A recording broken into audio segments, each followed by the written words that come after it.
A day can seem to have no beginning and no ending. It becomes a 25-hour day that blends into the one that came before and the one that is to follow.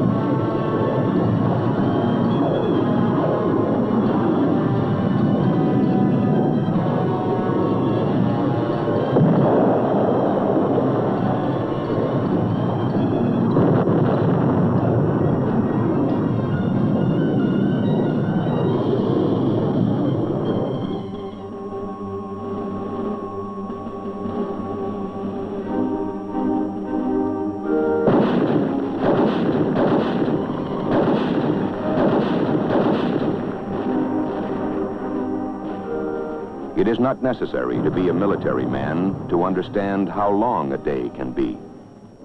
A shot fired at Bien Ho, Da Nang, Quang Tri, Haiphong, or near Hanoi can strike home in any city, town, or hamlet of 50 sovereign states. 8,000 miles away can still be very close to home. And because it could come closer still, we share the conflict and the strength. We also share the understanding and the courage to prove that the honor of a nation's word has greater meaning than formal letters written on a scrap of paper.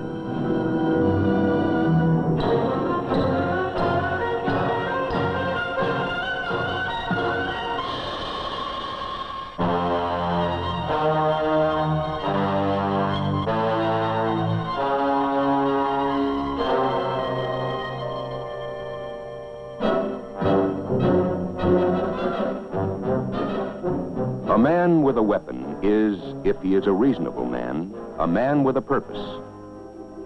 The range of his understanding of his purpose reaches far beyond his line of sight. He knows the big picture. He understands that attempts to intimidate by force must be resisted by force before intimidation becomes a way of international life. And this he also knows.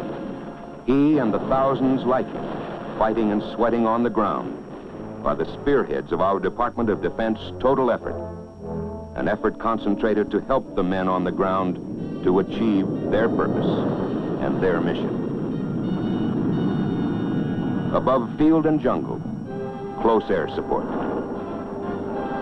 Help clear the way for the man on the ground.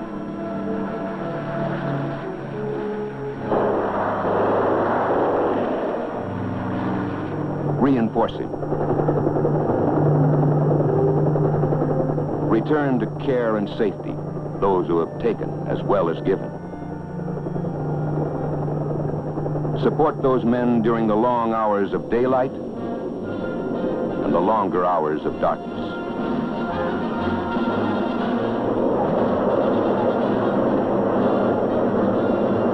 Support them with B-52s against concentrations of troops and supplies.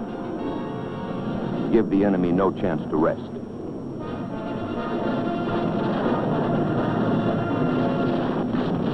Support them with tactical fighter bombers to keep up the pressure and help destroy our enemy's ability and desire to attack.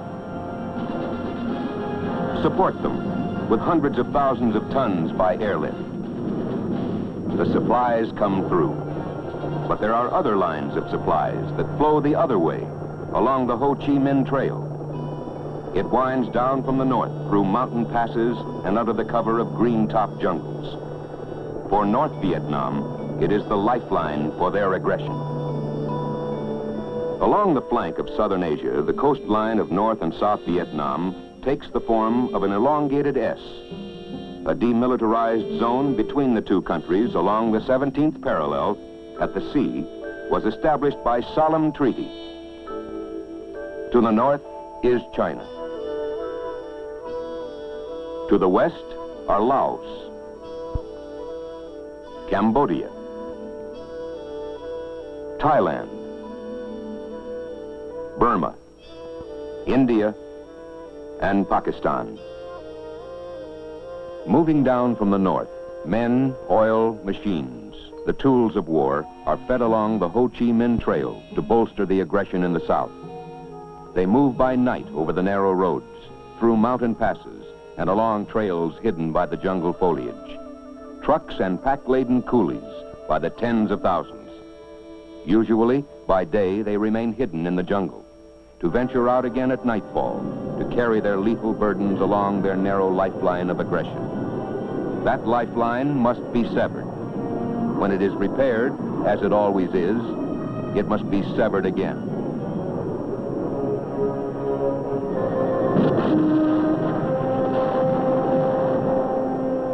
The infiltration increases in both men and equipment has required a very sharp increase in petroleum imports. Since the first of this year, the average monthly imports of petroleum into North Vietnam have increased 50 to 70% above the comparable period in 1965. Stocks on hand prior to the attack were estimated to represent about 2 to 4 months' supply.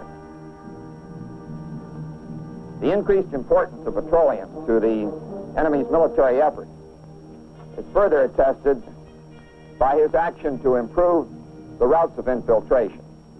Some of these routes are new, some have been widened, some have been upgraded for all-weather use.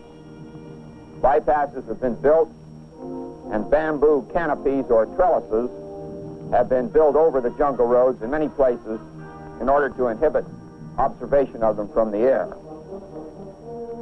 A result of the greatly increased movement of men and supplies by truck and by motor-powered junks has been a shift from a small-arms guerrilla-type operation against South Vietnam to a quasi-conventional military operation which involves major supplies, major weapons, and heavier equipment.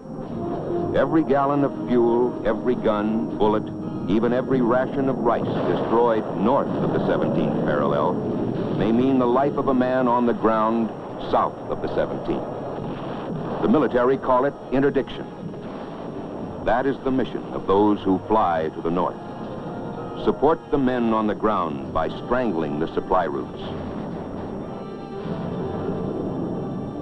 They fly from the decks of our Navy's carriers.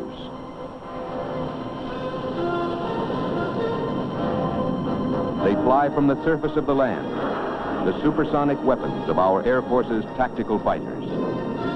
They turn their noses north toward Mugia Pass, toward the fuel storage areas near Hanoi, north to interdict the trains carrying in supplies. The pilots do the flying. The ground crews keep them flying. It's an around-the-clock operation.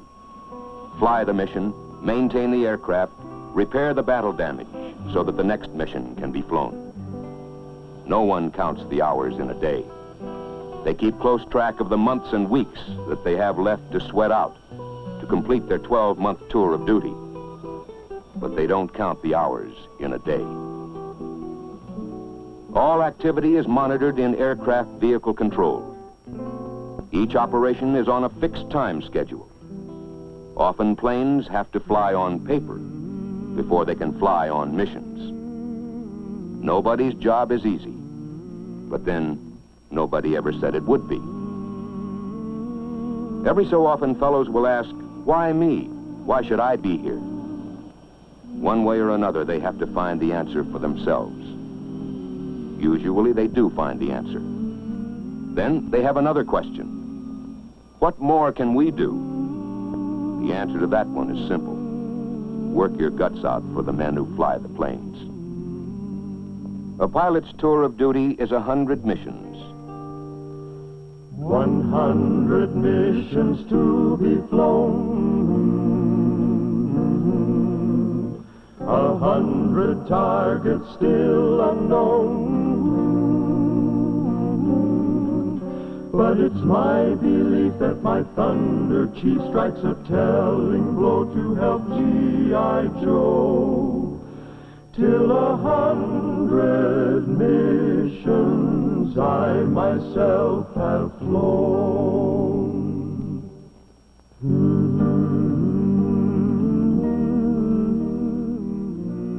For the pilots, a day can start at 2:30 a.m. or earlier, or any time. Somebody's son, somebody's father, maybe everybody's hope. Never before has air war demanded such degrees of judgment and responsible self-discipline. In mission briefing at tactical operations, information pinpoints refueling tanker locations and gives us our ordnance configurations. We'll get call signs and radio frequencies to use for the F-4Cs, and our own F-105s will be flying cover against possible MiG attack. Wing intelligence will have photos of our target area and what to expect in way of defenses. The anti-aircraft and small arms fire are heavy. Worse for us than the surface-to-air missiles, the SAMs, and they're bad enough. But destroying our targets will help cut the flow of supplies toward the south. Furthermore, the daily tonnage of supplies moved overland from North Vietnam into South Vietnam has increased about 150% in the past year, and the infiltration of armed personnel has increased about 120% during the same period. Before we suit up for a strike, each flight leader briefs his own flight. There are 4 in a flight, plus 1 extra, a spare, in case one of the 4 can't take off due to an aircraft mechanical problem. Our flight leader details our entry into the target area, and then our tactics for getting the heck out of there. We listen because we respect him, because he'll be leading the way in. 5 men in a small briefing room. Many groups of 5 in many small rooms. For maybe the minute and a half they'll be over the target area. They'll spend hours of flight planning and briefing.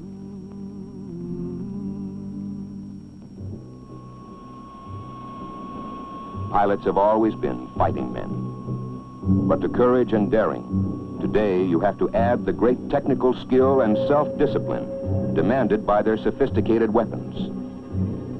But weapons no more effective than the men who fly them or those who keep them flying. Case in point, combat aircraft are maintained with a dedication that results in flying hours at a rate 3 times normal usage. The line crews understand how much depends on them day after 25-hour day.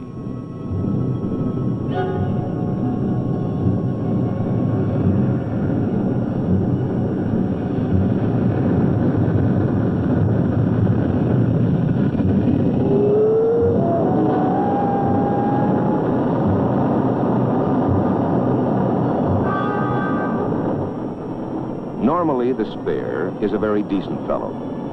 But now he's been through the hours of pre-flight details. He can't help but hope that one of the other aircraft will show up with a minor hydraulic leak or a cut tire. Sometimes that happens, but not today.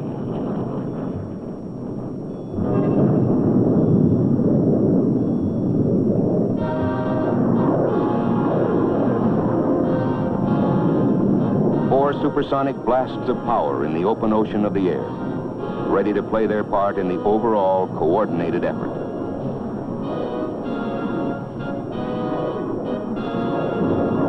There are other flights in the sky. The F-4Cs are en route.